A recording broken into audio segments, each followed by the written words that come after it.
días, amados hermanos. El Señor les bendiga grandemente. Agradezco al pastor por tan extensa e innecesaria presentación. Gracias, pastor. Y yo creo que de lo que él dijo, lo más importante, además del tema de la doctrina, vamos a colocar allí, amado. De la importancia de mantener la sana doctrina es el hecho de que somos pastores y que el Señor nos ha permitido. Por esta fecha, más o menos estoy cumpliendo, después no van a hacer cálculos matemáticos, pero estoy cumpliendo 33 años de ser pastor. Ahora, eso sí, empecé jovencitico para que no hagan cuentas, pero hace 33 años el Señor me llamó al ministerio pastoral y a la enseñanza. Qué bueno, amada hermana, lo que usted ha hecho, ese recuento. Recordar siempre es importante, recordar siempre es importante. Y esta mañana yo quisiera compartir, y algunos quizá van a recordar, yo tuve la bendición de estar con ustedes en los 25, creo que fue, si no me equivoco, en los 25 años también. Y probablemente van a relacionar algunas cosas que quiero compartir en esta mañana, y tienen que ver con algo que tiene que ver con la celebración, pero que tiene que ver con algo que hablaba con el pastor Rogelio en estos días.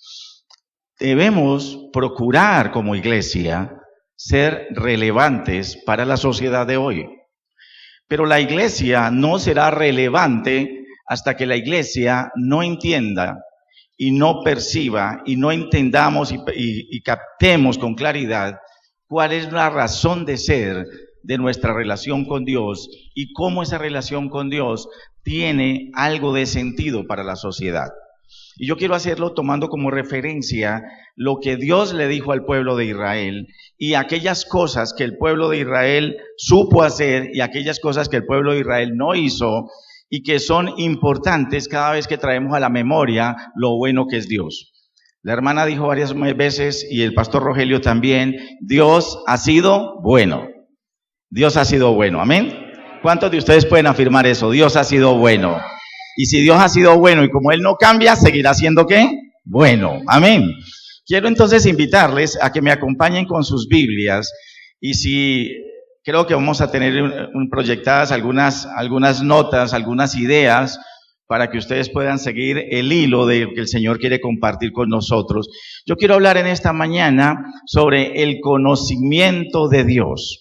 El conocer a Dios, no el conocimiento de Dios como los atributos de Dios. Eso forma parte de los atributos de Dios, sabemos que Dios sabe todo. Yo lo que quiero hablar un poco es de el conocimiento nuestro acerca de quién es Dios y cómo eso incide en la manera en que vivimos. La manera en que conocemos de Dios y entendemos lo que Dios tiene para nosotros tiene que ver con la manera en que vivimos. Ayer, compartiendo con algunas personas en la tarde un seminario, estábamos mencionando acerca de la coherencia cristiana, de la coherencia del cristiano. Y la coherencia tiene que ver con la relación que existe entre lo que yo sé, entre lo que yo profeso creer y la manera en que yo vivo. Uno de los grandes problemas que tenemos en la sociedad actual es que aunque el número de cristianos evangélicos y el número de personas que dicen ser cristianas ha aumentado significativamente en la sociedad y particularmente en la sociedad colombiana. Miren, para 1908 y esa iglesia en la cual tuve la bendición de nacer, no obviamente en 1908, pero sí hace muchos años, la Unión Misionera Evangélica Colombiana fue la primera iglesia que se asentó en el Valle del Cauca. El primer misionero evangélico que puso sus pies en la ciudad de Cali fue el señor Carlos Chapman y llegó en 1908. Don Carlos Chapman, misionero norteamericano, llegó en 1908. Ellos acaban de celebrar la semana pasada 110 años de historia. Es decir, hace 110 años no había un solo cristiano evangélico en Cali. Hace 110 años. En 1908, el 31 de diciembre de ese año, escribió en su diario, y tuve la enorme bendición de leerlo de su letra, de su puño y letra, porque haciendo una tesis sobre la historia de la Unión Misionera, tuve la bendición de tener ese diario en mi mano. El 31 de diciembre de 1908, don Guillermo Chapman escribió en su diario: estoy en una ciudad llamada Cali, en un departamento que es un valle hermoso cruzado por un río. En esta ciudad, 1908, había 35,000 habitantes en Cali. Y él dice, en esta ciudad de 35,000 habitantes no hay ni un solo cristiano evangélico. 1908. Hacia 1993, la hermana Ruth de Ruibal, misionera, esposa del fallecido pastor Julio César Ruibal, hizo una investigación sobre las iglesias en Cali y encontró que en 1993 había aproximadamente 200 iglesias en la ciudad de Cali, iglesias cristianas evangélicas, 200, y aproximadamente unos más o menos 42,000 cristianos evangélicos en Cali, en 1993. Éramos el 2.3% de la población de Cali. En el año 2010, este servidor, por la misericordia de Dios, tuve la oportunidad de dirigir un grupo de investigación y armamos un equipo de investigación en la universidad. Hicimos una investigación sobre Cali y encontramos los siguientes datos aproximados. En Cali, en el año 2010-2011, encontramos e identificamos más o menos 784 iglesias cristianas evangélicas, exceptuando lo que se denominan grupos sectarios. Es decir, hay ciertas iglesias que mucha gente considera evangélicas, pero que nosotros no consideramos dentro de la investigación, que fueron, por ejemplo, los Testigos de Jehová, los mormones, los adventistas, a una iglesia pentecostal unida y otros. Había 784 iglesias y aproximadamente 235,000 cristianos evangélicos. Es decir, éramos aproximadamente hace 7 años el 12% de la población de Cali. El 12%. Y hoy, aunque la investigación no ha sido tan formal, se calcula que en la sola ciudad de Cali, hay cerca de 400,000 cristianos evangélicos.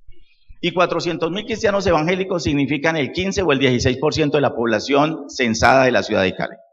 Somos la segunda ciudad de Colombia con más cristianos evangélicos por porcentaje. Somos la segunda ciudad en Colombia con más cristianos evangélicos por porcentaje de población. La primera es Bucaramanga, lejos. Bucaramanga, más del 22% de la población es cristiana evangélica. Ahora, tiene menos habitantes que Cali, muchos menos, pero el 22% son cristianos evangélicos. ¿Por qué las cifras? Para demostrar que de 1908, que no había ni uno, al año 2018, que probablemente seamos poco más de 400,000, y que pasamos de ser el 0% de la población a ser el 16% de la población aproximadamente, dicen algunos, otros dicen más, otros dicen menos. Pero la pregunta es, ¿por qué Cali es como es? Es decir, uno mira la sociedad y se pregunta, ¿es mejor? ¿Moralmente es mejor? ¿Hay incidencia? Es decir, que seamos más significa que la ciudad es mejor. La respuesta probablemente sería no. En muchos aspectos no, desde el punto de vista moral, social y todo. Entonces la pregunta es, ¿qué nos falta hacer? ¿Qué nos falta hacer? Permítame mencionar entonces que probablemente lo que nos falta es aplicar lo que conocemos de Dios. ¿Amén? Miramos, avanzamos. El conocimiento de Dios es mucho más que saber. Permítame que vamos a Deuteronomio capítulo 6, versículos 1 al 9.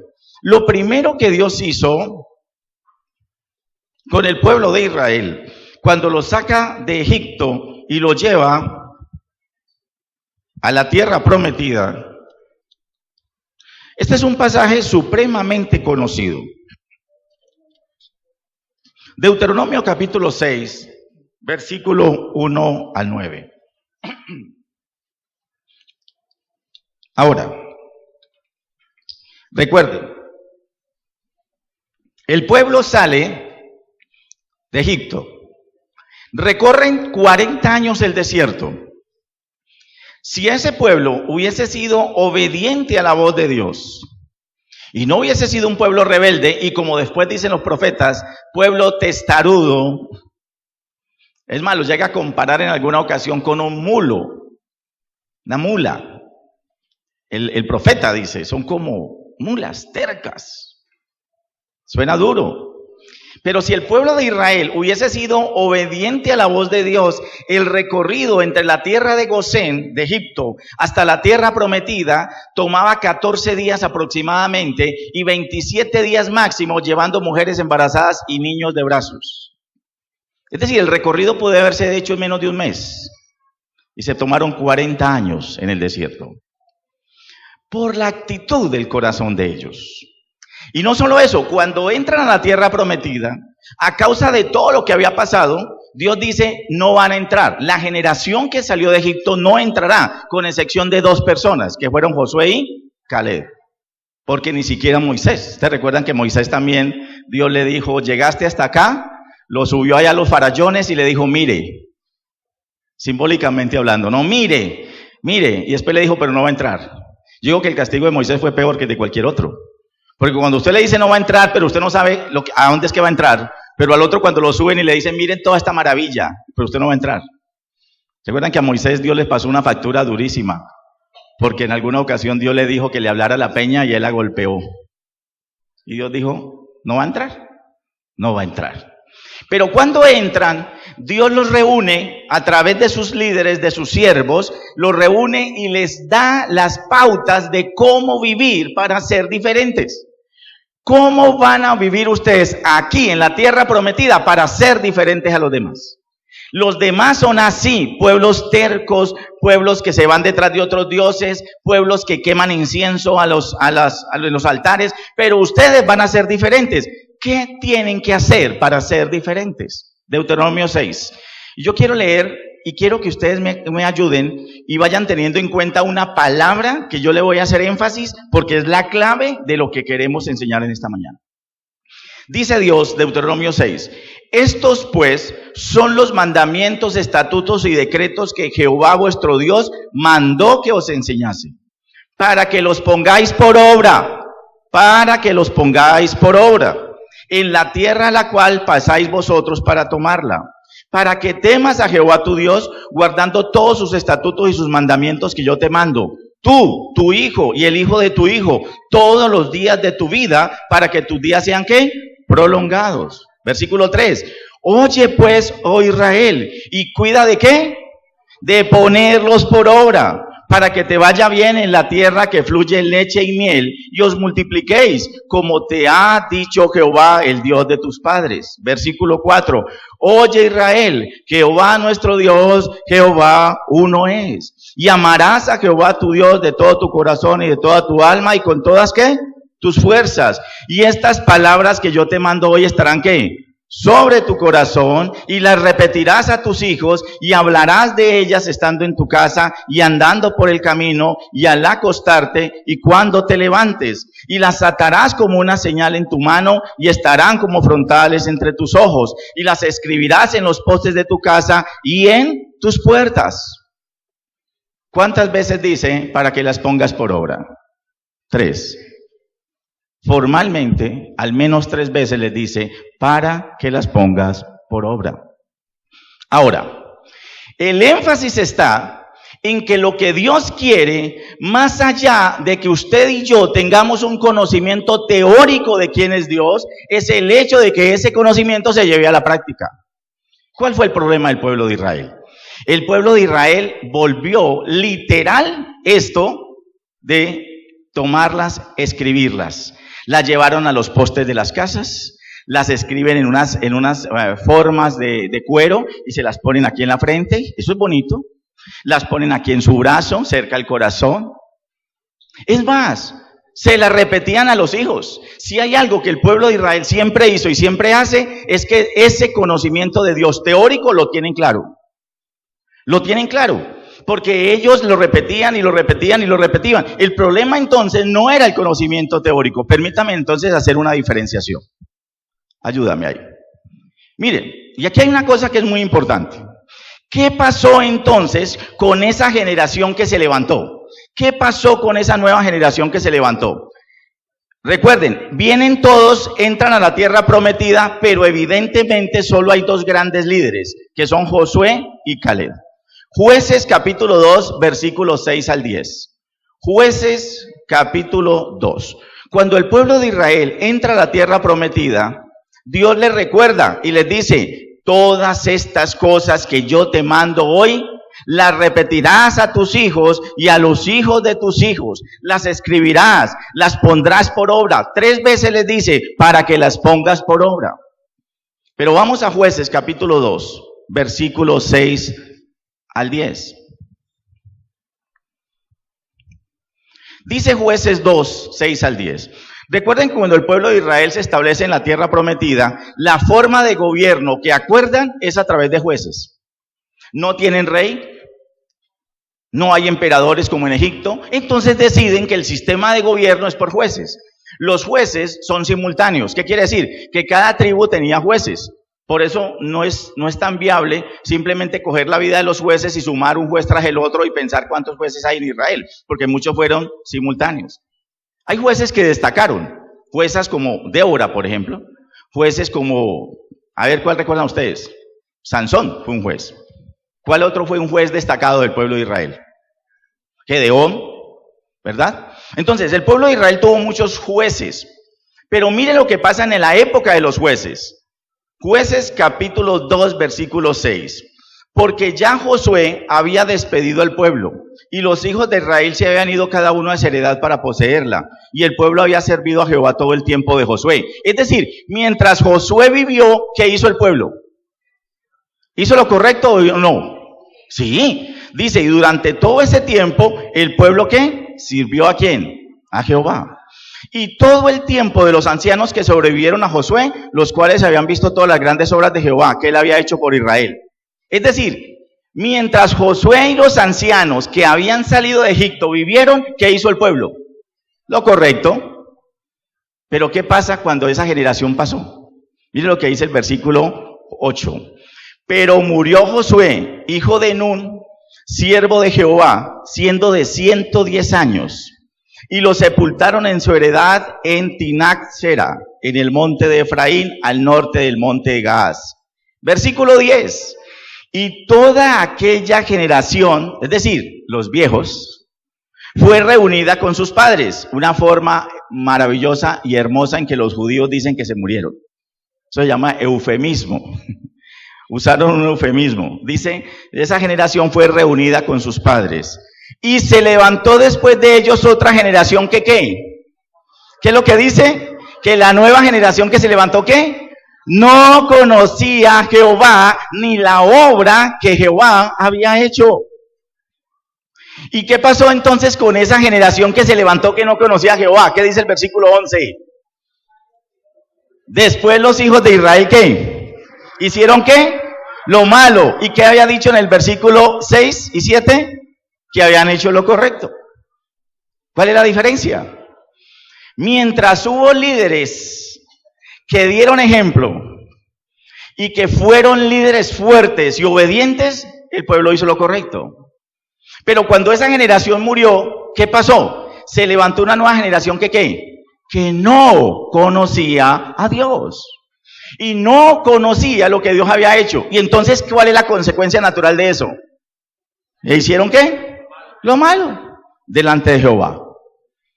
Es decir, dos cosas. Esa nueva generación no conocía a Dios y no conocía lo que Dios había hecho. Pero permítame hacer énfasis en qué es eso de conocer a Dios.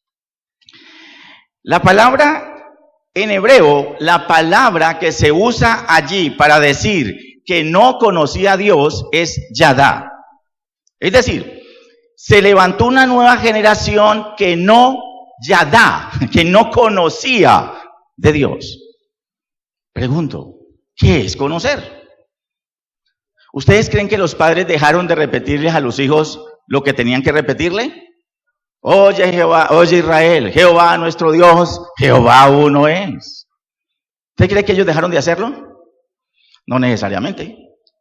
Entonces la pregunta es, ¿qué fue lo que ellos sabían y qué fue lo que no sabían? La palabra yadá, el verbo yadá, es comprender, considerar, experimentar. Y ahí quiero hacer énfasis. El pueblo de Israel siempre tuvo un conocimiento teórico de quién es Dios. pero no experimentaron una relación con Dios. Existen dos verbos diferenciados. Uno es el conocimiento teórico de algo y otra cosa es la experiencia de ese algo que usted conoce. ¿Sí o no? Cierto que hay cosas que usted sabe o conoce, pero no necesariamente significa que trascienden en su vida. Hay cosas que uno sabe, teóricas. Usted sabe muchas cosas. A usted en el colegio y en la universidad le enseñaron muchísimas cosas, muchas, de las cuales la inmensa mayoría se nos olvidaron.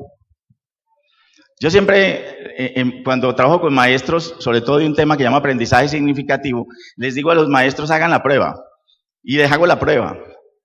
Si uno a cualquier persona que dice ser bachiller o universitario, le hace un examen de trigonometría, cálculo, álgebra, le puedo asegurar que el 95% de la gente no pasa los exámenes. ¿Sí o no? A no ser que sea matemático puro, ingeniero o arquitecto y le gusten las matemáticas. El resto, el 90% de nosotros no pasaría, me incluyo yo, un examen de trigonometría, de álgebra y todo. Y la pregunta es, ¿usted no se hizo bachiller? Sí. Entonces, ¿qué pasó?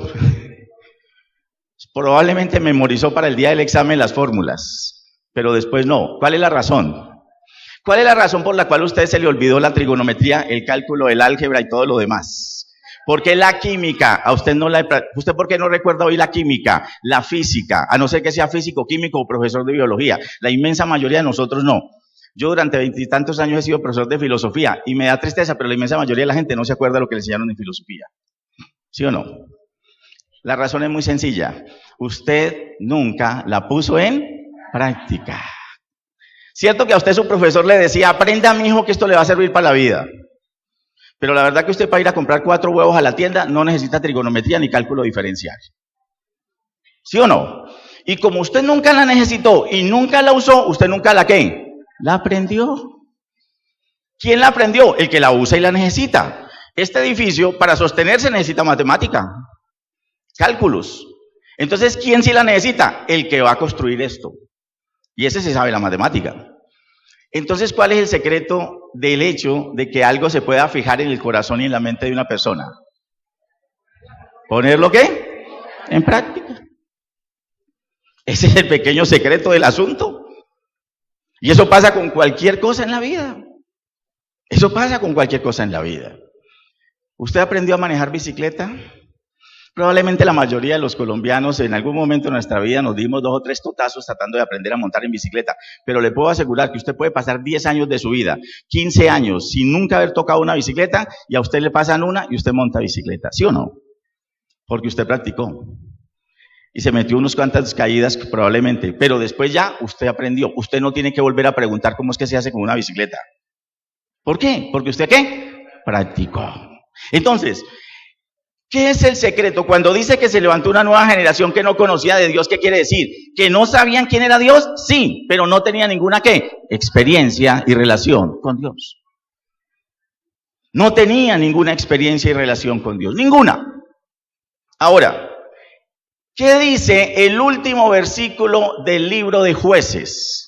Entonces vamos al último capítulo, el último versículo, Jueces, capítulo 21, versículo 25. ¿Qué creen que le pasó al pueblo después de 130, 140, algunos dicen más, años de jueces? ¿Qué le pasó a esa generación y a esas generaciones que se levantaron que no tenían una relación con Dios, que no experimentaban a Dios, que no tenían una intimidad con Dios, que no ponían en práctica lo que Dios había dicho? ¿Qué creen que les pasó? Bueno, mire lo que dice el versículo 25. En estos días no había rey en Israel. ¿Y qué? Cada uno hacía,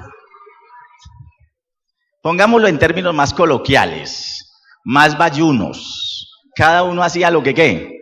Lo que le daba la gana. Sí. Lo que pasa es que el autor bíblico es muy, es decir, usa expresiones muy bonitas, muy floridas. Como dice mi pastor Rafael, le pone moño al asunto. Pero es lo mismo. ¿Qué pasó cuando el pueblo se alejó del conocimiento de Dios y no puso en práctica lo que Dios quería que pusieran en práctica? Pues simplemente llegamos a una ¿qué? Anarquía. Cada cual hace lo que le da la gana. Echémosle un vistazo a nuestra sociedad y díganme si no vamos por ese camino. En lo moral, ¿cómo vamos? ¿Sí o no? Estamos llegando a una sociedad que le llama a eso tolerancia absoluta, que es deje hacer. Deje hacer. Si usted quiere que lo traten bien en esta sociedad y no tener problemas con nadie, a usted el llamado que le hacen es no se meta con lo de los demás. Deje que cada cual haga con su vida lo que quiera.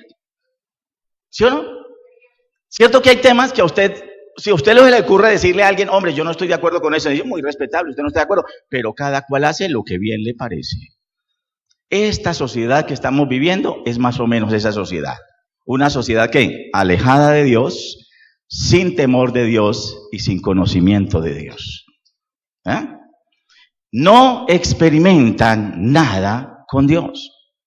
Ahora, si eso pasó en 130, 150 años de jueces y dice que llegó una etapa de la historia donde todos hacían lo que bien les parecía y ese deterioro siguió, nace la época de los reyes, viene el primer rey, Saúl. Pregunto, ¿ustedes recuerdan cómo fue que nombraron a Saúl como rey? ¿Quién lo nombró? El pueblo, queremos rey. Dios dice, no hombre, yo soy. Queremos rey. ¿Qué hace Dios? Ustedes no saben lo que están pidiendo. Ustedes saben lo que hace un rey, le dijo Dios. Los va a oprimir, los va a tratar mal, les va a poner impuestos, les va a subir el IVA, la va a extender toda la canasta, bueno, lo que sea. Nuestros presidentes, hay que hacer algo, el gobierno tiene que hacer cosas para conseguir dinero, no hay alternativas, todos tenemos que aportar. Pero hay una cosa que es importante, no saben lo que están pidiendo. ¿Y qué dijeron ellos? Queremos rey, porque queremos ¿qué? A ver si alguien lo recuerda. Queremos ser como los demás pueblos de la tierra. Queremos ser iguales a todo el mundo. Queremos rey porque queremos ser como los demás. Y ahí se equivocó el pueblo de Israel, ¿cierto que sí? Porque Dios les había dicho que ellos tenían que ser ¿qué? Cuando entraron a la tierra prometida, ¿qué les dijo? Hagan esto y esto y esto para que no sean como los demás. ¿Y qué dijeron ellos? Queremos ser como los demás. ¿A qué le llama la sociedad hoy a la iglesia y a usted y a mí? Hacerlo como los demás. ¿Sí o no? Si usted no quiere tener problemas, le dicen, simple y llanamente, métase en el molde. Así está la sociedad, ¿qué vamos a hacer? Entonces, ese pueblo dijo, queremos ser como los otros. ¿Qué dijo Dios? No saben lo que están pidiendo, pero háganlo. Nombraron al primer rey. ¿Y por qué nombraron a Saúl? ¿Ustedes recuerdan cómo fue que nombraron a Saúl? ¿Por qué nombraron a Saúl? Llamaron a una asamblea para escoger rey. Y resulta que estaban todos los hombres de Israel puestos ahí parados. ¿Y qué dicen? Que vieron a Saúl, que era ¿qué? Tipo grandote, fornido, el tipo dice que de aquí para arriba aventajaba a todos los hombres, es decir, de aquí para arriba era más alto que todos, bien parecido, y dijeron, ese es. ¿Por qué lo escogieron? ¿Por el corazón? ¿Por la qué? La apariencia. ¿Saben por qué se equivocaron? Porque Dios les había dicho, así no es. Pero ellos dijeron, lo queremos hacer así. ¿Y qué dijo Dios? Háganlo. Háganlo. ¿Se equivocaron o no se equivocaron? ¿Cómo le salió Saúl? Los empezó a apretar con impuestos, es decir, hizo una cantidad de cosas y finalmente terminó yendo en contra de ¿quién? De la voluntad de Dios. Y entonces vamos a corregir. Entonces Dios dice, bueno, vamos a hacer algo. Vamos a escoger el rey, el siguiente, pero yo lo escojo. Y manda a Samuel a escoger rey. ¿Se recuerdan?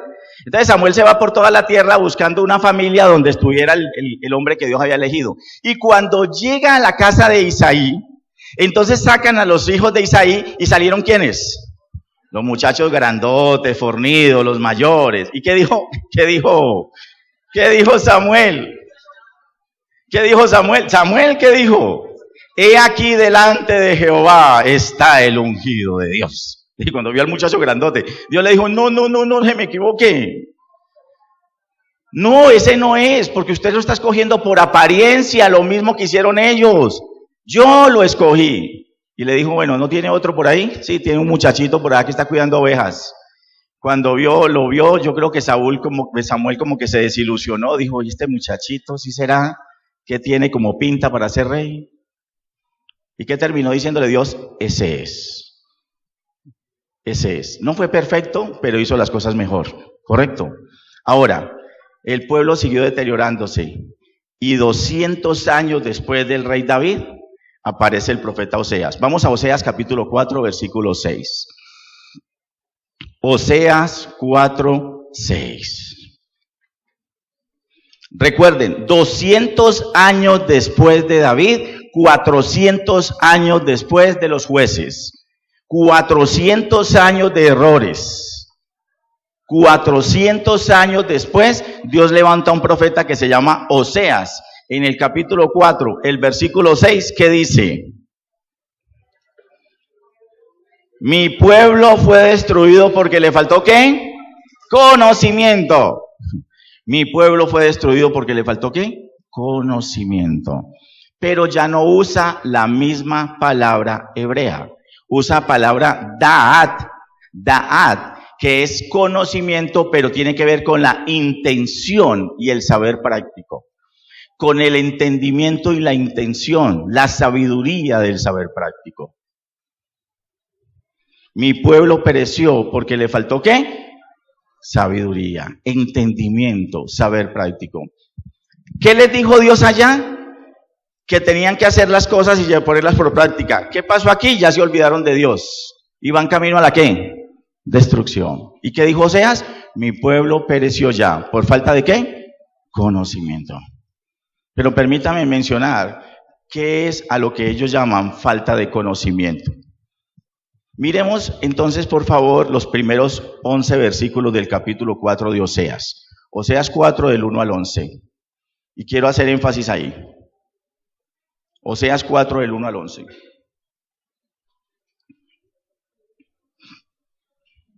Mire lo que dice. Oíd palabras de Jehová, hijos de Israel. Porque Jehová contiende con los moradores de la tierra. Porque no hay ¿qué? Verdad, ni misericordia, ni hay tampoco ¿qué? Conocimiento de Dios en la tierra.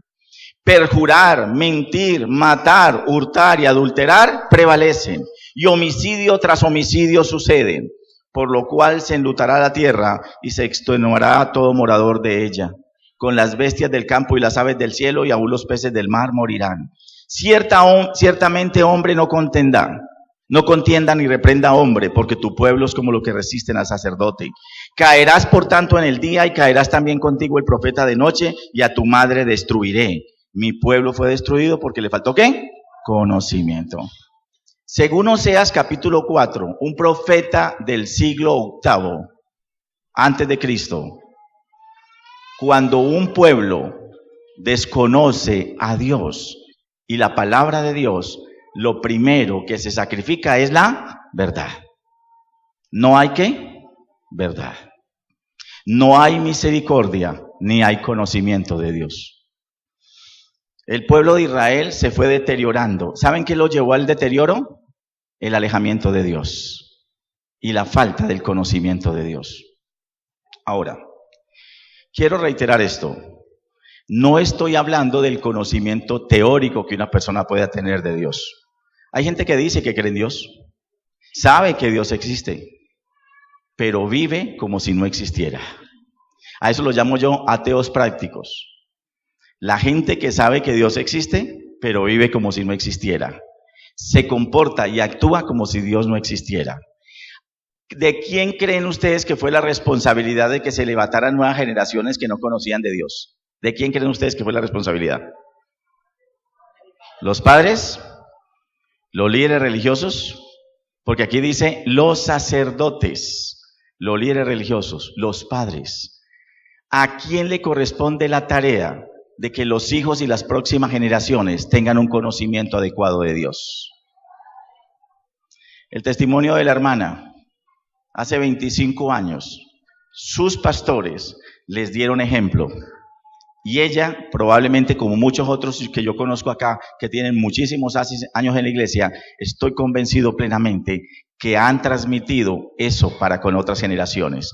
Y ustedes, mis amados hermanos, que están en esta mañana acá, son los responsables de que las próximas generaciones tengan un conocimiento adecuado de quién es Dios.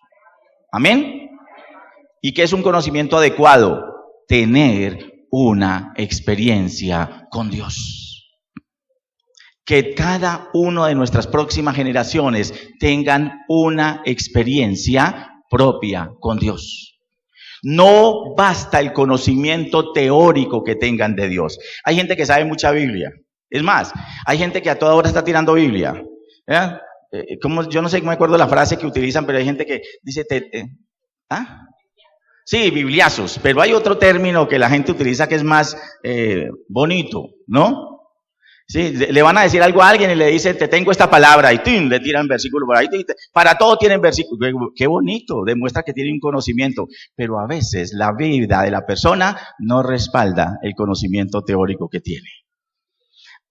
Una cosa muy importante, y es esta: toda la fe que usted pueda tener es propia. Y usted a las nuevas generaciones no les puede dar más que ejemplo y enseñanza, pero la experiencia con Dios es un asunto ¿qué? Personal. Permítanme hacer referencia a eso. En el Nuevo Testamento, el apóstol Pablo, escribiéndole a Timoteo, le dice algo muy lindo. A Timoteo. ¿Saben qué le dice Pablo a Timoteo? Todas las noches y los días tengo en mi memoria y en mis oraciones te tengo a ti. Y me acuerdo de ti en mis oraciones, y doy gracias a Dios por la fe no fingida que hay en ti, que habitó primero en tu abuela Loida, y después en tu madre Eunice, y ahora habita en ti. La fe que usted tiene es suya. Usted le puede enseñar a sus hijos, usted le puede dar ejemplo a sus hijos, pero usted no le puede transferir la fe a sus hijos. La fe no se puede transferir. Sus hijos se tienen que defender. Las nuevas generaciones tienen que desarrollar su propia fe. Uno no puede presentarse y que un chico, que el enemigo venga a atacarlo, ataque a Satanás y él le diga, te reprendo, Satanás, porque mi abuela es cristiana hace 40 años. Eso al diablo no le interesa. Te reprendo, Satanás, porque mi papá es pastor. Olvídese de ese cuento. La fe que Pablo admiraba en Timoteo era propia. Usa una palabra en griego que es habitar. Quiere decir que formaba parte de su esencia y de su naturaleza. El que estas hermanas hayan transmitido su fe durante años significa que está dando ejemplo del que recibieron de sus pastores. Pero ustedes, cada uno de ustedes, tiene que desarrollar una relación con Dios propia. Padres que están acá, ustedes deben enseñarle a sus hijos a que ellos tengan una experiencia propia con Dios. Esposas, usted puede darle ejemplo a su esposo de su fe. Le puede dar ejemplo de su testimonio y su fidelidad a Dios. Pero la relación con Dios tiene que ser de él con Dios. La relación que construya su esposa es propia, no puede ser prestada. A usted no le puede prestar a sus hijos la fe. A usted no le puede prestar a su esposa la fe. Usted no le puede prestar a sus padres la fe. La fe tiene que ser una relación íntima de él o ella con Dios. El pueblo de Israel pensó que podía vivir de la fe de los padres. El pueblo de Israel pensó eso. El pueblo de Israel pensaba que porque los padres habían sido fieles, siempre le decían a Dios, oh Dios, somos hijos de Abraham, de Isaac y de Jacob. Ah, muy bueno. Sí, muy bueno. Y ellos se enorgullecían de eso. Hijos de Abraham somos. Y les dijo Dios, ¿y dónde está la fe de ustedes?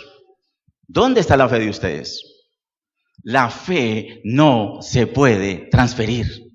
Se puede ejemplificar, se puede mostrar, se puede modelar, se puede enseñar, pero no se puede transferir. Cuando Pablo le dice a Timoteo, estoy consciente y me alegro todos los días, le doy gracias a Dios por la fe no fingida, y usa una palabra en griego que significa camuflar. Es la misma palabra que se traduce camuflaje. O sea, tu fe no está camuflada, tu fe no es prestada, tu fe es propia. La única forma en que se levantará una nueva generación con un conocimiento de Dios es cuando esa nueva generación tenga una experiencia propia con Dios. Una nueva experiencia y propia con Dios. El problema que estamos teniendo y el problema que tienen las iglesias, tenemos las iglesias, es que muchas veces cuando cumplimos varios años, en esta iglesia me imagino que ya hay segunda, tercera y quizá cuarta generación. ¿Qué significa? Gente que estuvo acá desde el comienzo, sus hijos han estado y probablemente sus nietos y yo no sé si bisnietos, pero por lo menos 2 o 3 generaciones sí han estado acá. ¿Estamos de acuerdo? Esa tercera generación puede depender de la fe suya. Mi hermana, usted mencionó hijos, nietos, ¿vale? Sus nietos pueden vivir de la fe suya, no les sirve.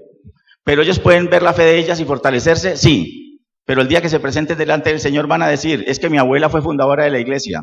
Y el Señor le decía, me alegro mucho por su abuela. ¿Me entiende?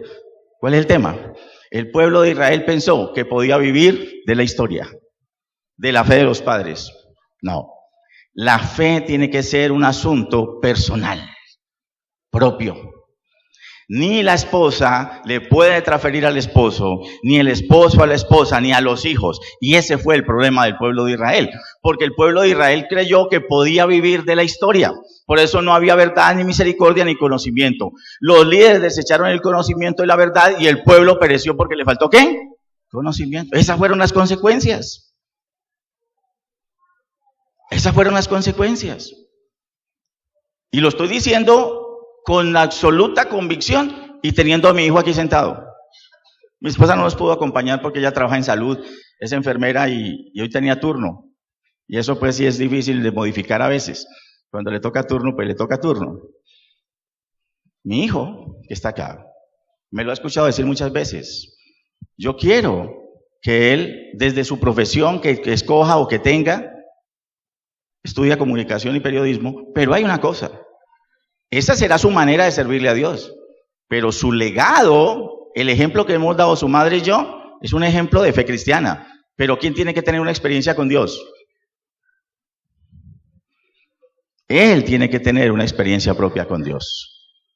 Puede aprender de nosotros cosas, pero su experiencia tiene que ser ¿qué? Personal. Intransferible. Vamos al final. ¿Qué podemos entonces hacer? ¿Qué es lo que podemos hacer?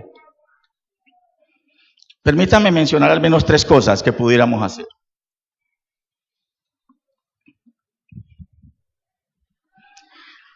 Lo primero que debemos hacer es establecer pautas claras para dar a conocer a Dios. Pautas claras para dar a conocer a Dios. Eso implica que tenemos una tarea de dar a conocer a Dios desde el conocimiento teórico de quién es Dios. Es decir, ¿qué dice Dios? ¿Qué dice la palabra de Dios acerca de cómo es Dios? La gente tiene que entender quién es Dios. La gente debe entender cómo es Dios. Y ese conocimiento de quién es Dios me fortalece a mí. Cuando yo estudio la naturaleza de Dios, y en la naturaleza de Dios estudio, por ejemplo, que Dios sabe todo, eso me fortalece mucho porque yo sé que aunque las cosas me salgan mal hechas, Dios que sí conoce mi corazón, sabe que la intención de mi corazón era hacer las cosas bien, pero me salieron mal. Pero gloria a Dios porque Dios sabe y dice, tranquilo hijo, yo sé que tenías buen corazón. Pero también significa que Dios sabe cuando yo peco, porque Él sabe todas las cosas. O sea, saber cómo es Dios y qué es Dios es importante. Cuando usted está sufriendo y recuerda una promesa de la Biblia que dice el Señor, todos los que estén trabajados y cargados, venid a mí que yo os haré descansar. ¿Eso no es bueno para usted? Además, y cuando usted sabe que Dios en su naturaleza es un ser que no cambia, es inmutable, ¿eso no es bueno? Claro, porque usted dice, si Dios me sacó de esta ayer, hoy me puede sacar también.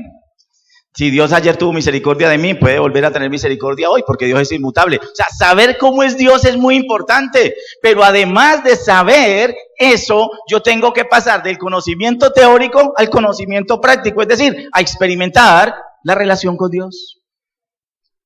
Yo no me puedo quedar en el conocimiento teórico de quién es Dios. El pueblo de Israel tuvo conocimiento teórico toda su vida.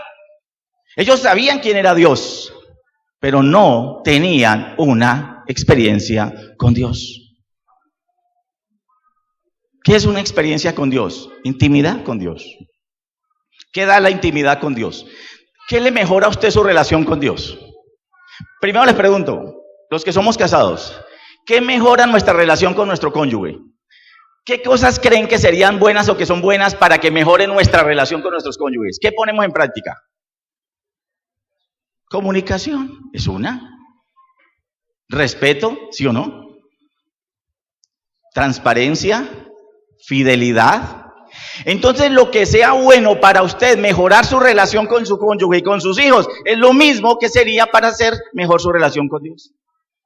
Con Dios no hay más que tener una buena relación. Y una buena relación con Dios se construye sobre la base ¿de qué? De la fidelidad a Dios. Durante estos 25 años, Dios ha sido bueno y fiel con esta iglesia. Yo conozco al pastor Rogelio hace varios años ya. Y si algo que he admirado en el pastor Rogelio y en su copastor, es que han mantenido un pensamiento doctrinal, una línea de pensamiento.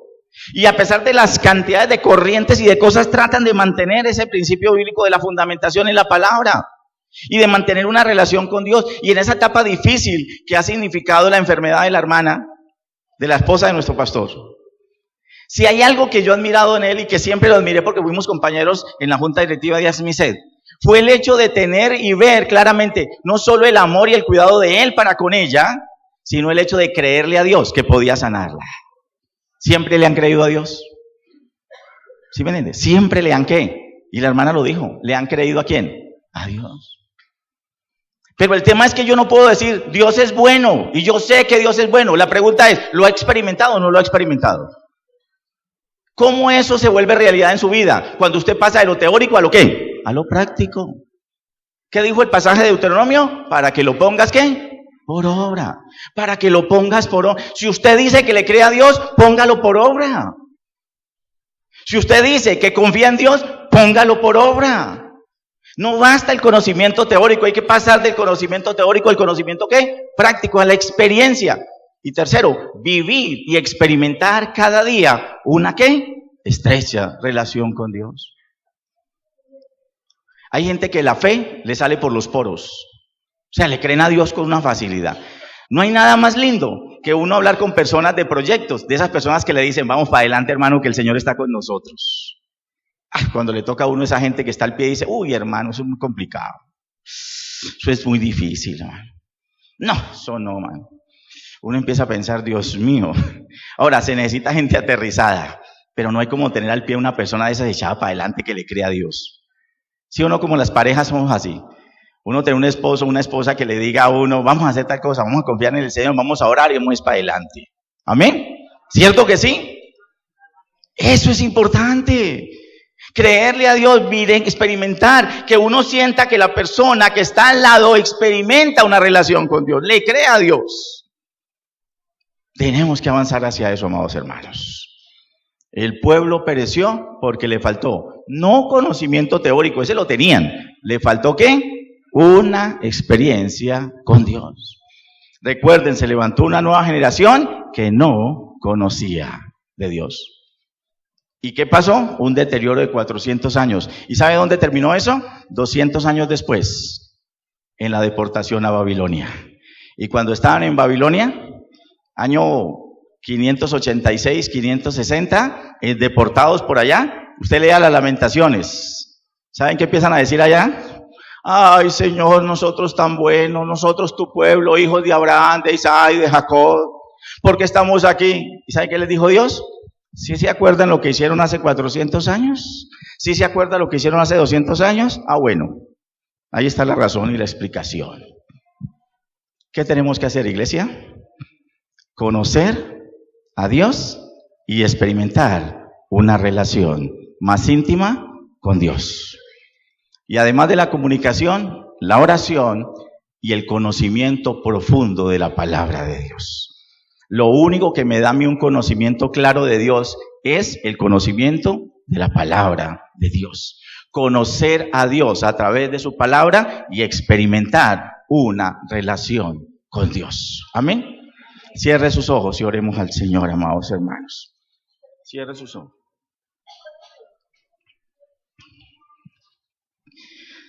Y digámosle al Señor en este momento, amados hermanos, Señor, que esta palabra que hoy ha sido predicada tenga un mensaje que se arraigue en mi corazón.